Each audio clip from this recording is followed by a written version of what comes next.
হে টেকবাজের দল, welcome to our channel. তো বর্তমানে ইনফিনিক্স এর একটি নতুন ফোন লঞ্চ করেছে, যেই ফোনটি ইন্ডিয়ান মার্কেট কাঁপাচ্ছে। মানে লাস্ট 7 থেকে 8 দিনে, মানে গত 7 থেকে 8 দিনে সবচেয়ে আলোচিত ফোন হচ্ছে ইনফিনিক্স GT10 Pro। মানে এই ফোনটি ইন্ডিয়ান মার্কেটে লঞ্চ হয়েছে 20,000 রুপিতে। মানে 20,000 রুপিতে এত কিছু দিয়েছে যে অন্য কোনো ফোনে নাকি এখন পর্যন্ত দেয় নাই। তো চলুন এই ফোনটি সম্পর্কে বিস্তারিত জানা যাক।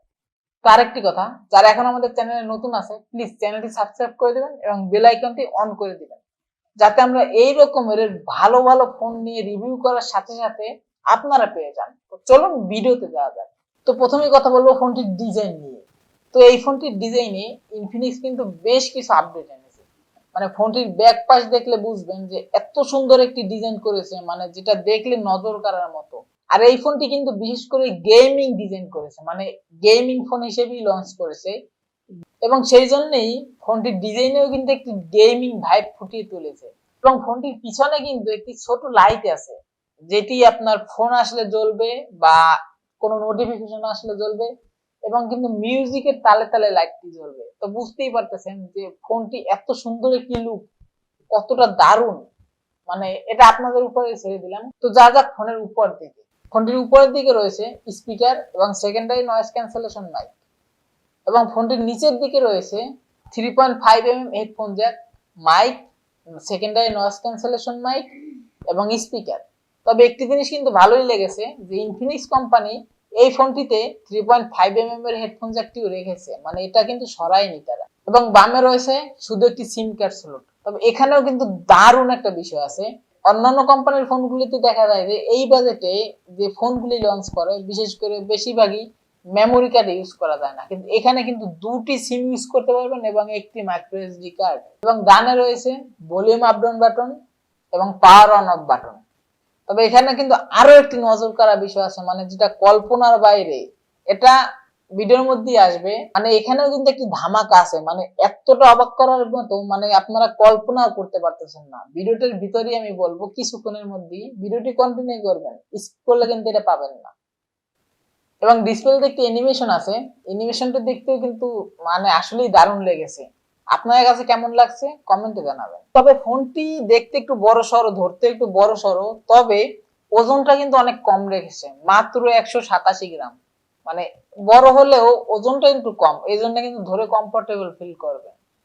চলুন যা যাক ডিসপ্লে সেকশনে। ফোনটির ডিসপ্লে সেকশনে আছে 6.67 ইঞ্চি ফুল এইচডি প্লাস রেজুলেশনের একটি ডিসপ্লে, যেটি 1 বিলিয়ন কালার সাপোর্টেড।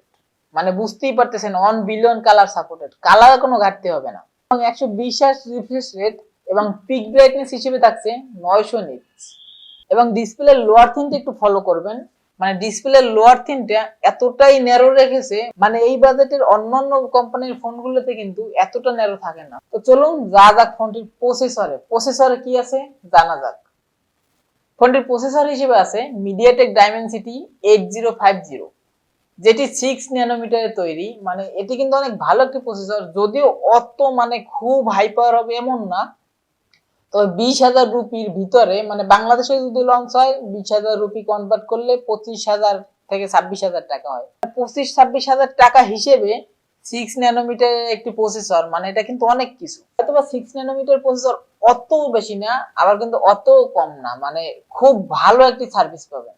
এবং অপারেটিং সিস্টেম হিসেবে থাকছে অ্যান্ড্রয়েড 13, এবং এই ফোনটি 1 বছরের আপডেট দিবে, মানে আপডেট দিলে অ্যান্ড্রয়েড 14 পাওয়া যাবে। এবং র্যাম হিসেবে থাকছে 8GB র্যাম এবং 256GB রম, মানে স্টোরেজ। এবং ভিডিওর প্রথম দিকে বলছিলাম যে অনেক বড় একটি ধামাকা আছে, মানে যেটা কল্পনাও করতে পারতেছেন না। সেই ধামাকাটা হচ্ছে ফিঙ্গারপ্রিন্ট সেন্সর। মানে 30-35 হাজার টাকার ফোনেও কিন্তু দেখা যাচ্ছে যে ফিঙ্গারপ্রিন্ট সেন্সরটা সাইড মাউন্টেড, মানে ডিসপ্লেতে না। কিন্তু 25-26 হাজার টাকার একটি ফোন, মানে ইন্ডিয়াতে 20,000 রুপি আর বাংলাদেশে ধরেন 25-26 হাজার টাকা হবে যদি লঞ্চ হয়, এখনো লঞ্চ হয়নি। তবে এই বাজেটের একটি ফোনে আন্ডার ডিসপ্লে ফিঙ্গারপ্রিন্ট, মানে বুঝতে পারতেছেন কতটা ধামাকা নিয়ে এসছে ফোনটিতে। এবং ইনফিনিক্স কোম্পানি যে নিজেদেরকে যে পরিবর্তন করার চেষ্টা করতেছে, এটা কিন্তু তার সবচেয়ে বড় একটি প্রমাণ।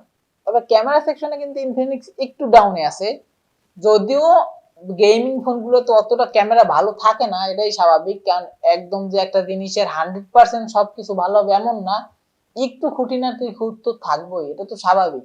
ক্যামেরা সেকশনে রয়েছে main camera 8 megapixel, 2 megapixel depth এবং 2 মেগাপিক্সেল ম্যাক্রো।